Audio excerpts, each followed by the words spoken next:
இவர் வெறும் ரெக்கார்ட்ஸ மட்டும் பிரேக் பண்ணல, ஒரு தலைமுறைக்கே இருந்த தடைகளையும் உடைச்சாங்க. இது மிதாலி ராஜோட கதை. வாங்க, மித்தாலி ராஜோட இந்த ஒரு பவர்ஃபுல் கோட்டோட ஆரம்பிக்கலாம். ஆரம்பத்துல அவங்க பட்ட கஷ்டத்தை இது அப்படியே கண் முன்னாடி கொண்டு வந்து நிறுத்துது. சும்மா யோசிச்சு பாருங்களேன், ஒரு வேர்ல்ட் கப் மேட்ச் விளையாடுறதுக்கு வெறும் ₹1000 தானா? அந்த கஷ்டமான காலத்தை இன்னைக்கு நிலைமையோட ஒப்பிட்டு பாருங்க. இந்த ஸ்லைட்ல இருக்கிற வித்தியாசம் அப்பா நம்பவே முடியல. அப்போ ₹1000, இப்போ ஒரே ஒரு நாள் போட்டிக்கு ₹6,00,000. விமென்ஸ் கிரிக்கெட்ல எவ்வளோ பெரிய நிதி மாற்றம் நடந்திருக்குன்னு இது ரொம்ப தெளிவா காட்டுது இல்லையா? சரி, இப்போ மித்தாலியோட ஆரம்ப காலத்துக்கு போலாம். அவங்க எப்படி கிரிக்கெட்டுக்குள்ள வந்தாங்கங்கிறதே ஒரு சுவாரஸ்யமான, எதிர்பார்க்காத கதை தான். மித்தாலி ராஜஸ்தான்ல இருக்கிற ஜோத்பூர்ல ஒரு தமிழ் குடும்பத்துல பிறந்தவங்க. ஆனா ஆச்சரியமான விஷயம் என்னன்னா, அவங்களோட முதல் காதல் கிரிக்கெட் கிடையாது, பரதநாட்டியம். ஆமா, அவங்க ஒரு கிளாசிக்கல் டான்சர். ஆனா அவங்க அப்பா துரைராஜ் தான் நீ கிரிக்கெட் விளையாடணும்னு சொல்லி 10 வயசுல மட்டைய கையில கொடுத்திருக்காரு.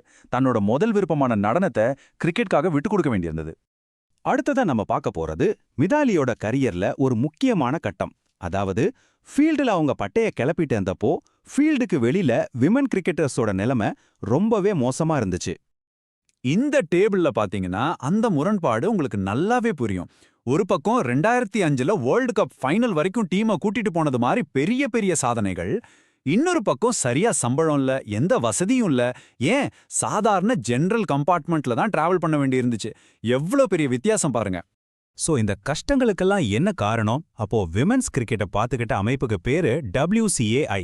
அவங்க கிட்ட போதுமான ஃபண்ட்ஸ் கிடையாது, பெரிய ஸ்பான்சர்ஸும் யாரும் இல்ல. அதனால தான் பிளேயர்ஸ்க்கு அவங்களால அடிப்படை வசதிகளை கூட சரியா செஞ்சு கொடுக்க முடியல. சரி, இப்போதான் கதையில ஒரு பெரிய டேர்னிங் பாயிண்ட்டுக்கு வரோம். இந்திய மகளிர் கிரிக்கெட்டோட தலை எழுத்தையே மாத்துன ஒரு முக்கியமான தருணம் இது. இந்த டைம்லைனை பாருங்க, அந்த மாற்றம் எவ்வளோ தெளிவா தெரியுது.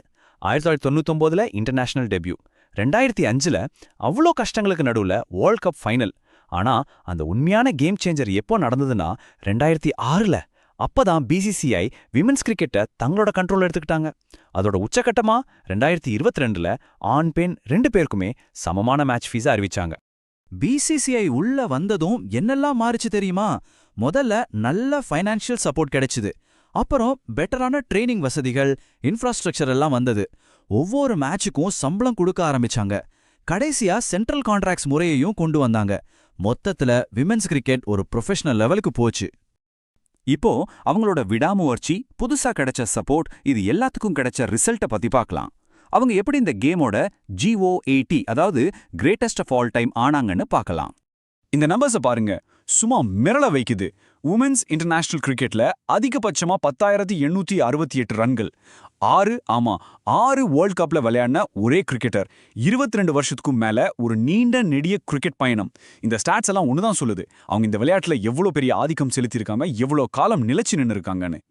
ரன்கள் மட்டுமில்ல, அவங்க வாங்கின விருதுகளும் அப்படி. அர்ஜுனா விருது, பத்மஸ்ரீ, அப்புறம் விளையாட்டுத்துறையில இந்தியாவோட ஹையஸ்ட் ஹானரான கேல் ரத்னா விருது வரைக்கும் வாங்கிட்டாங்க. இதிலிருந்தே தெரியுது, அவங்க வெறும் ஒரு ஸ்போர்ட்ஸ் ஸ்டார் மட்டும் இல்ல, ஒரு நேஷனல் ஐகான். அவங்களோட தாக்கத்துக்கு இதைவிட பெரிய சாட்சி இருக்க முடியாது. 2022ல அவங்களோட வாழ்க்கைய வச்சு சபாஷ் மிதுன் ஒரு பயோபிக் படமே வந்துச்சு. அவங்களோட இம்பாக்ட் கிரிக்கெட் கிரவுண்டையும் தாண்டி எவ்வளோ பெருசுன்னு இது காட்டுது. சோ கடைசியா மிதாலி ராஜோட தாக்கம்ங்கிறது வெறும் ரன்கள், கோப்பைகள் சம்பந்தப்பட்டது மட்டும்தானா? இல்லவே இல்ல, அதுக்கும் மேல.